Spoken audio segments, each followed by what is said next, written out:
A origem de Telo, o gato preto guardião.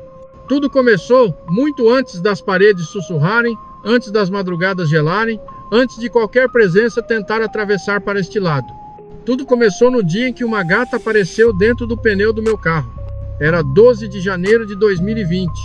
O mundo ainda parecia normal, inocente, silencioso. Eu me preparava para sair quando ouvi um som fraco, quase um chamado apagado. Parecia um miado, mas ao mesmo tempo era algo mais profundo, quase como um pedido de ajuda. Quando me agachei, vi 2 olhos grandes, assustados, brilhando dentro do pneu. Era ela, Kiara, assustada, magra, tremendo, mas ainda assim com uma força silenciosa no olhar. Minha filha Larissa foi quem decidiu. Pai, ela precisa da gente. E eu sabia, naquele momento, que não era a gente que estava adotando Kiara. Era a Kiara que estava entrando para nossas vidas por um motivo que ainda não compreendíamos. Levamos ela para dentro de casa. Ela se escondeu nos cantos por alguns dias, sempre observando tudo com aquela postura séria. Com o tempo, virou parte da família. Dormia no sofá, seguia a Larissa pela casa, miava até conseguir carinho. Aos poucos, a casa ficou diferente, mais viva, mais completa. 6 meses depois, Kiara ficou grávida. 5 vidas novas surgiram no mundo, 5 pequenas criaturas que mal sabiam abrir os olhos. Mas havia um que chamava atenção desde o início. Enquanto os outros filhotes eram frágeis, pequenos, dependentes, aquele era diferente. O pelo preto escuro como breu, os olhos que pareciam grandes demais para o rosto. E a forma como observava, tudo em silêncio. Um recém-nascido não devia olhar assim. Não devia parecer tão consciente, tão atento. Era como se ele estivesse estudando o ambiente desde o primeiro dia. Larissa foi a primeira a notar. Pai, esse aqui não parece um gato normal. E eu não tive como discordar. Enquanto os outros miavam alto pedindo à mãe por qualquer coisa, aquele gato preto só encarava. Ele parecia ouvir sons que não existiam, perceber movimentos invisíveis, reagir ao que ninguém via. Quando finalmente começou a andar, ficava parado na porta, como se estivesse esperando algo chegar. Às vezes, encarava paredes vazias, corredores silenciosos ou janelas escuras. Era como se já estivesse em guarda antes mesmo de crescer. Foi Larissa quem escolheu o nome. Telo. Ela disse que o nome simplesmente veio como se o próprio gato tivesse soprado no pensamento dela. E o engraçado é que o nome combinava. Telo, curtinho, direto, misterioso. Parecia nome de alguém que carregava uma função. Nos primeiros meses notamos outras coisas estranhas. Enquanto os outros filhotes aprendiam a brincar, Telo aprendia a vigiar. Quando íamos dormir, ele sempre se posicionava na porta do quarto, como um sentinela. Quando alguém chegava em casa, ele já estava sentado observando a porta antes mesmo que a pessoa tocasse a maçaneta. Quando ventava forte à noite, ele não corria para se esconder. Ele observava, se preparava. Uma vez, Larissa deixou cair um copo no chão. A casa toda se assustou com o barulho, menos ele. Telo não reagiu ao susto do barulho. Ele reagiu olhando diretamente para um canto vazio da sala, como se algo tivesse chegado naquele instante, atraído pelo som. E foi aí que percebemos. Enquanto todos viviam suas vidas normalmente, ele via o que estava ao redor, mas também o que tentava se aproximar. Ele parecia perceber presenças, movimentos invisíveis, energias que ninguém mais notava. Os anos passaram, a pandemia terminou e cada um seguiu sua rotina, mas Telo continuou igual, com aquele olhar profundo, intenso, sempre atento ao que ninguém mais via. E, aos poucos, a casa começou a mudar. Barulhos que não faziam sentido, luzes que piscavam quando ele encarava um canto específico. Momentos em que ele seguia algo pelo corredor, mas nada estava lá. E assim surgiu a primeira pista de que Telo não era apenas um gato. Não era apenas um dos filhotes da Kiara. Ele era algo mais. Algo que já tinha vindo para cá com um propósito. Algo que nasceu sabendo o que deveria fazer. Telo não estava apenas vivendo na casa. Ele estava guardando ela. O destino dele não começou quando abriu os olhos. Começou no dia em que Kiara apareceu dentro do pneu do meu carro. Naquele exato instante, o mundo silenciosamente enviou um guardião que eu ainda não entendia. E hoje, quando lembro disso, percebo uma coisa. Nada foi acaso. Nada foi sorte. Nada foi coincidência. Kiara apareceu porque precisava estar ali. E entre seus 5 filhotes, um veio com uma função que não pertence a gatos comuns. Telo não nasceu para ser um animal de estimação. Ele nasceu para ser uma barreira, um protetor, um guardião, o gato preto guardião. Você ainda não sabe o que ele enfrenta, mas logo vai entender por que Telo nasceu olhando para o invisível. Tudo começou um canto, o canto comum da minha sala, ou pelo menos era o que eu acreditava. Hoje de madrugada, meu gato parava diante daquele mesmo ponto, imóvel, o olhar fixo, as orelhas atentas, o corpo inteiro em alerta. No início eu achei graça, coisa de gato, pensei. Essas criaturas sempre se fixaram em coisas estranhas, mas com o passar das noites, o comportamento dele mudou. Ficou rígido, tenso, assustador. E então as coisas aconteceram. Na terceira noite, as luzes piscaram. Não foi queda de energia, foi algo diferente. Pesado, como se a casa tivesse perdido a respiração. Na quinta noite, um porta-retratos caiu sozinho. Não despencou, foi empurrado devagar, como se alguém estivesse testando sua presença. Mas o pior aconteceu na sétima noite. A sombra do meu gato não estava mais no chão. Ela subia pela parede e tocava o teto. Era impossível, mas eu vi com meus próprios olhos. Foi então que me decidi aproximar do canto. Peguei o celular, aproveitei um pouco de luz e toquei na parede. Meu gato rosnou, alto, profundo, como se estivesse dizendo: pare agora. Mas eu não parei. E naquele exato instante a parede gelou sob minha mão. Não era frio normal, era frio de algo que não pertence a este lado. E então, bem próximo ao meu ouvido, eu ouvi um sussurro fraco, arrastado, mais nítido. Ele consegue me ver. Meu corpo travou. Meu coração quase parou e meu gato entrou na minha frente. O corpo arqueado, os olhos completamente dilatados, protegendo-me de estar lá o que estava ali. Foi quando senti aquele toque gelado no meu tornozelo e eu percebi que não estávamos sozinhos. Naquela noite tranquei-me no quarto.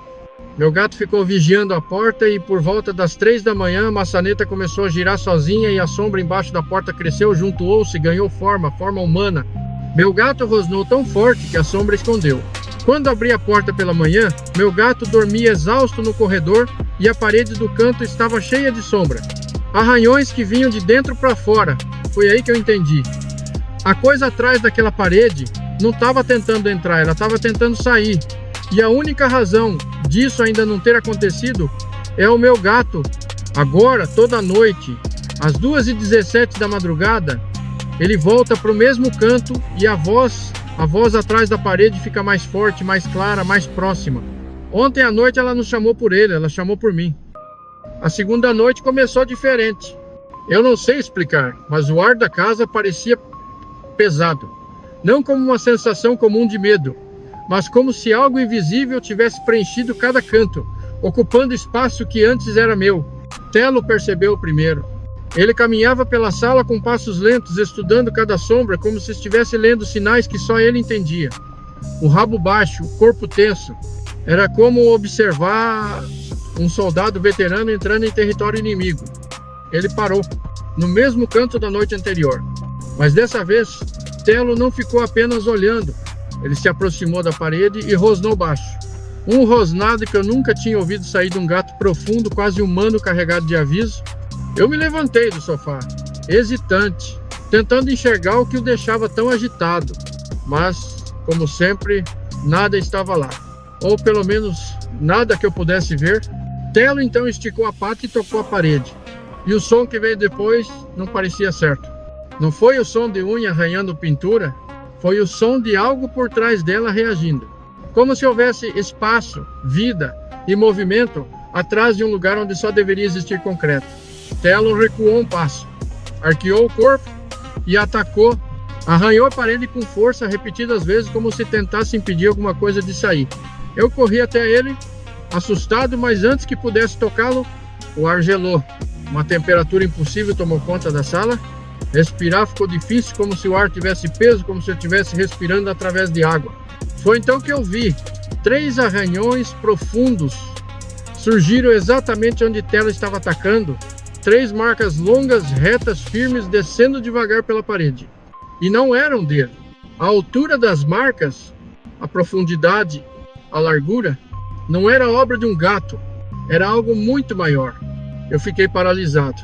Telo se manteve entre mim e a parede, como um guardião convicto, encarando a superfície como se esperasse uma resposta.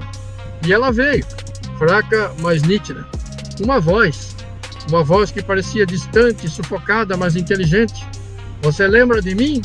Meu coração congelou. Telo bufou, rosnou mais uma vez e avançou contra o canto com toda a força que tinha. Parecia querer calar a voz, empurrá-la para longe e impedir que ela chegasse até mim. Eu dei 2 passos para trás, completamente tomado pelo terror. As luzes da sala começaram a piscar, primeiro lentamente, depois mais rápido, até que, por um instante, tudo apagou. No breu total, o sussurro voltou. Eu não esqueci. E, ao mesmo tempo, um arranhão, dessa vez audível, real, percorreu o interior da parede como se algo estivesse arrastando unhas gigantes pelo concreto. Quando a luz voltou, Telo estava parado, imóvel, mas seu corpo tremia. Não de medo, mas de esforço. Ele parecia estar segurando alguma coisa, como se fosse um bloqueio vivo, impedindo que aquilo avançasse. A parede voltou a ficar silenciosa, mas silenciosa demais. Como um predador segurando a respiração, esperando o momento certo para atacar, eu estendi a mão para Telo e ele finalmente relaxou. Mas seus olhos não saíram do canto nem por um segundo. Ele sabia que aquilo não tinha terminado. Naquela noite, antes de dormir, passei pela sala mais uma vez. As marcas continuavam lá, e uma delas parecia mais funda do que antes, como se tivesse crescido, ou pior, como se algo tivesse puxado a parede de dentro para fora. Quando me virei para ir ao quarto, ouvi o último sussurro da noite. Fechei a porta e encontrei Telo já aos pés da cama, me encarando com aquele olhar tenso, sério, responsável. Telo permaneceu parado diante da parede, o corpo tenso, como um arqueiro esperando o inimigo sair da escuridão. Seus olhos brilhavam com um reflexo estranho, como se captassem uma luz que eu não conseguia enxergar. Eu dei um passo para trás. Não por covardia, mas porque algo naquela parede parecia pulsar, como se respirasse, como se estivesse viva. A sala inteira ficou mais silenciosa que o normal. Era um silêncio pesado, opressivo, daqueles que fazem o peito doer quando você tenta inspirar. Tive a impressão de que até o relógio havia parado. E foi nesse silêncio que escutei. Primeiro um ruído abafado, depois batidas, não fortes, não violentas. Batidas de alguém ou algo tentando chamar nossa atenção. 3 toques lentos, espaçados, vindos do interior da parede. Telo avançou um passo. Seu pelo levantou por inteiro. Eu nunca tinha visto aquele gato agir assim. Ele não estava com medo. Estava desafiando a coisa lá dentro. A parede vibrou como se tivesse respondido ao desafio. Então veio o segundo som, um arrastar, como unhas raspando uma superfície dura. Só que o arranhar não vinha de dentro para fora, mas de um lado para outro, como se aquilo estivesse andando lá dentro. Uma criatura presa entre camadas de concreto, procurando uma fresta para sair. Meu coração disparou. Telo rosnou tão baixo que pude sentir a vibração no chão. De repente, o arranhar parou. O silêncio voltou. Mas um silêncio diferente, um silêncio que parecia observar, e foi aí que eu ouvi uma voz baixa, arrastada, feminina talvez, mas distorcida demais para ter certeza. A voz sussurrou de novo, agora mais perto, mais clara. Você deixou a porta aberta. Eu congelei, a porta da sala estava fechada. Eu tinha certeza, mas a voz não falava da porta da casa, ela falava de outra coisa, de outra entrada. Uma que eu não sabia que existia. Telo deu um salto para trás, como se tivesse sentido o significado por trás das palavras. E então, sem aviso, a parede tremeu. Não um tremor forte. Foi sutil, interno, como se a casa tivesse engolido um soluço, mas suficiente para que uma fina linha de poeira caísse do teto. Eu senti o chão vibrar sob meus pés. Telo se colocou entre mim e a parede, arqueado, pronto para atacar. E pela primeira vez, eu entendi, ele não estava apenas reagindo. Ele estava lutando.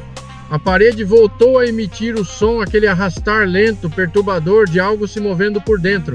Só que agora era mais rápido e mais urgente. Telo rosnou com tanta força que sua garganta vibrou. O som reverberou pela sala inteira. De repente, silêncio absoluto. Nem a casa fazia barulho. Nenhum carro na rua, nenhum vento. Era como se o mundo estivesse esperando. E então, toque. Um único golpe vindo de dentro da parede. Forte, seco, definitivo. A pintura rachou.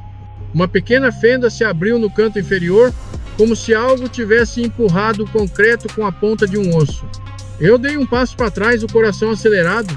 Telo não recuou nem por um segundo. Ele caminhou até a fenda, agachou-se e começou a emitir um som diferente. Não era rosnado, não era miado, era um aviso, um som grave, quase ritualístico, que parecia vibrar dentro da parede. E o mais assustador, funcionou. A voz, que antes parecia tão confiante, soou assustada. Ele não devia estar aí. As luzes piscaram uma última vez, longas, demoradas, como se algo estivesse passando por dentro da fiação da casa. E então tudo cessou. O tremor, o arrastar, os sussurros, tudo. A parede ficou imóvel outra vez. Mas a marca, a fenda, o arranhão profundo, tudo aquilo era prova de que a coisa ainda estava ali, apenas esperando o próximo momento para tentar sair. Telo olhou para mim com aquele olhar sério, antigo, como se dissesse: ainda não acabou. E dentro de mim, eu senti que algo realmente tinha mudado. Não era só a parede, não era só a casa. Era eu, a voz sabia quem eu era. E agora, ela queria mais do que apenas ser ouvida. Se você achou que isso era tudo, espere até a próxima madrugada. A fenda na parede não será mais apenas uma rachadura. E Telo vai enfrentar algo que nem ele estava preparado para ver. Algo que finalmente vai mostrar o rosto. Não perca! Episódio 3. A sombra que saiu da fenda.